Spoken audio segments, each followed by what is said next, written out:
Allah subhanahu wa ta'ala can share fragments and bits and pieces of ghaib with the Prophet.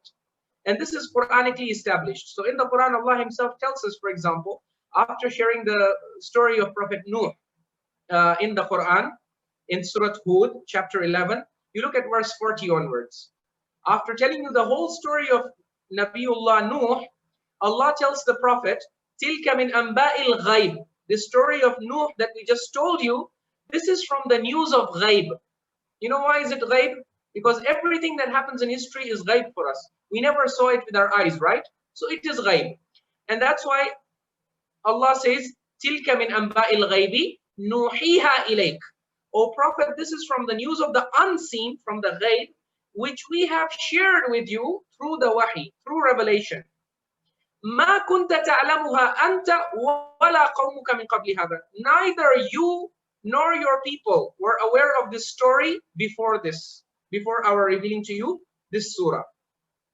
So Allah here is clearly telling His Prophet that the story of Prophet Nuh alayhi salam was from the news of the unseen, and Allah shared this news of the unseen with Rasulullah. But now I want you to pay attention. After Allah shares this story from the unseen with Rasulullah, can you say that Rasulullah now has knowledge of the unseen? He has access to ghaib now? Because the story of Nuh alayhi salam was from the realm of the unseen.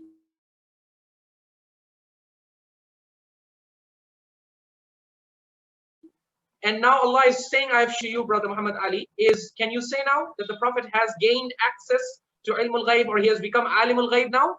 The answer, yeah, you want to respond? It's okay, Nishik. Yeah. Oh, okay.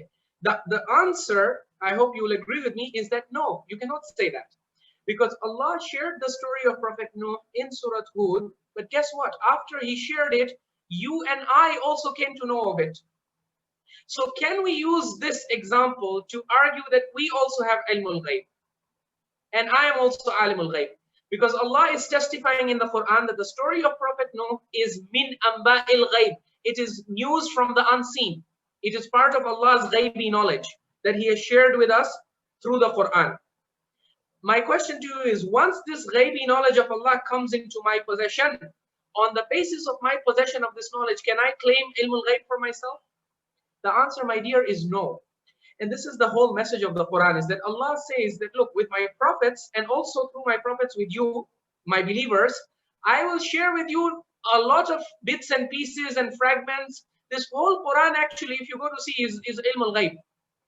Before it was revealed, did anyone know what it contained, the Quran? No one knew, for it was ghaib for everyone. But after Allah revealed all these stories and all these reminders in the Quran, all of that ghaibi knowledge became what for us? It became common knowledge for us. But just because we know the Quran and we know those things from the Quran which Allah claims are part of His ghaibi knowledge, does not make us ulama of ghaib. We cannot argue in the istilah and in the language of the Quran, once Allah shares with you a piece or a fragment of ghaibi knowledge, you don't become alimul ghaib. And it does not befit you to say that I have ilmul ghaib on the basis of that bit or that fragment of knowledge that Allah has shared with you. I hope this is understood. This is the area where people have a lot of misconceptions.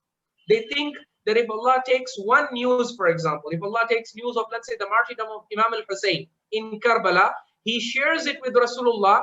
So, mashallah, now Rasulullah is alimul ghaib because he knows something that's going to happen in the future. No, he's not alimul ghaib. Just like if Rasulullah told Ibn Abbas and he told other companions, he told them about the event of Karbala.